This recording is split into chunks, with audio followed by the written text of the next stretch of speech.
ഞാൻ ഗോപിക. ഞാൻ നല്ലൊരു ഹിന്ദുവാണ്. ഹിന്ദുമത ആചാരങ്ങളിൽ വിശ്വസിക്കുകയും ഹിന്ദുമത ആചാരങ്ങൾ അത്യാവശ്യമൊക്കെ ഫോളോ ചെയ്യുകയും ചെയ്യുന്ന ഒരാളാണ്. സമയം കിട്ടുമ്പോഴൊക്കെ അത്യാവശ്യം അമ്പലങ്ങളിലും പോകുന്ന ഒരാളാണ്. അല്ല, ഇതിപ്പോൾ എന്തിനാണ് ഞാനിവിടെ നിങ്ങളോട് പറയുന്നത് എന്നായിരിക്കും ആലോചിക്കുന്നത്. അതിനാദ്യം തന്നെ നമുക്കൊരു വീഡിയോ ഒന്ന് കാണാം. Hi, I'm a North Indian studying MBBS at Calicut Medical College.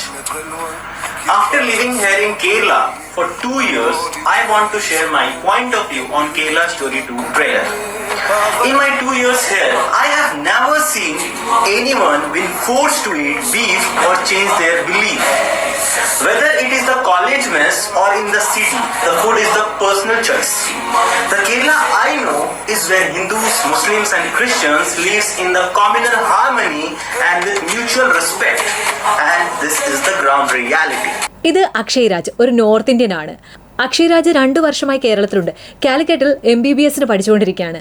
Akshay പറയുന്നത് കേരള സ്റ്റോറി 2 എന്ന ആ ഒരു ട്രെയിലറിനെ കുറിച്ചാണ്.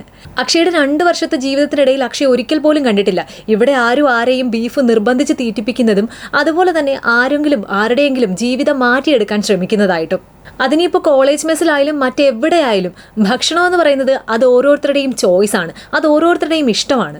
അക്ഷയ്ക്ക് അറിയാവുന്ന കേരളത്തിൽ ഹിന്ദുക്കളും മുസ്ലിങ്ങളും ക്രിസ്ത്യാനികളും സാമുദായിക ഐക്യത്തോടെ വളരെ സ്നേഹത്തോടെ കഴിയുന്നവരാണ്. അതാണ് ഇവിടുത്തെ യാഥാർത്ഥ്യമെന്നാണ് അക്ഷയ് പറയുന്നത്. അതെ, ഞങ്ങളുടെ ഹിന്ദുമത വിശ്വാസം എന്ന് പറയുന്നത് എവിടെന്നെങ്കിലും ബീഫ് കഴിച്ചാലോ അങ്ങനെ പെട്ടെന്ന് തെറിച്ചു പോകുന്നതൊന്നുമല്ല.